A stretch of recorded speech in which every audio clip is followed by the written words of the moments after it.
Hi guys, welcome. I'm Allie Beck with Vistasothebys International Realty, and I'm here with my partner, Michelle Rogers with Cross Country Mortgage.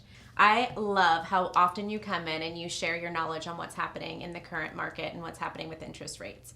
I want to say it was about like a year ago, and you were saying this is what we are predicting to see over the next year, and it was they're going to keep coming up.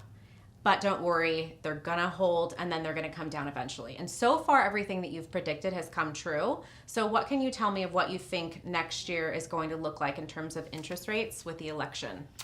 Yeah, so first of all, thanks for having me. I love being here and sharing with you guys. I think what we are going to see right now is hopefully rates are going to plateau for a bit.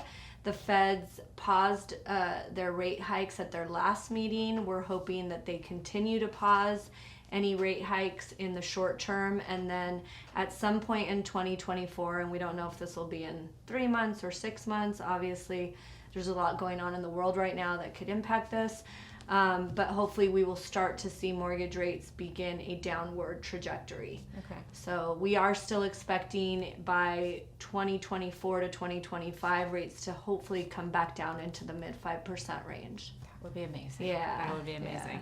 Yeah. Thank you so much. So last week you mentioned too that Cross Country offers a program where you waive the bank fees. Like you are so confident that interest rates are going to come down and that they're waiving the bank fees. Can you tell me a little bit more about that? Yeah, that is a special program. We call it the Buy Now, Refi Later. Okay. And we are so confident that we will be refinancing our clients that have bought this year or even towards the end of last year, that we are waiving our bank fees for any of our clients when rates drop and we can refi them. So Wonderful. Yeah. Thank you. I feel like that gives a good benefit to the clients too, because correct me if I'm wrong, I feel like there's obviously not a lot of homes for sale right now.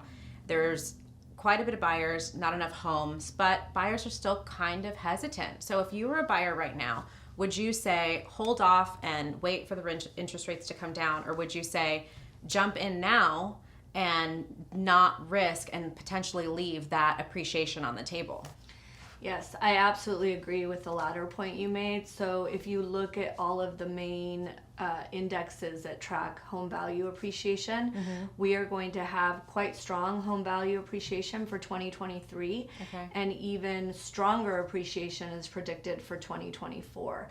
So what I am advising to my clients is if you find the right home, as you mentioned, inventory is very low, so it can be a challenge to find the right home for your family. But if you find the right home, get into the home and know that as soon as rates come down, we will refi you into a lower interest rate, which will ultimately get you a lower payment. So that way you're not missing out on the home value appreciation in that asset, as well as missing out on a one-of-a-kind home, because here the homes are so unique in the South Bay, right? Right. So I think it's a win-win, and it's a good approach. Wonderful. Thank you so much. Yeah, my pleasure.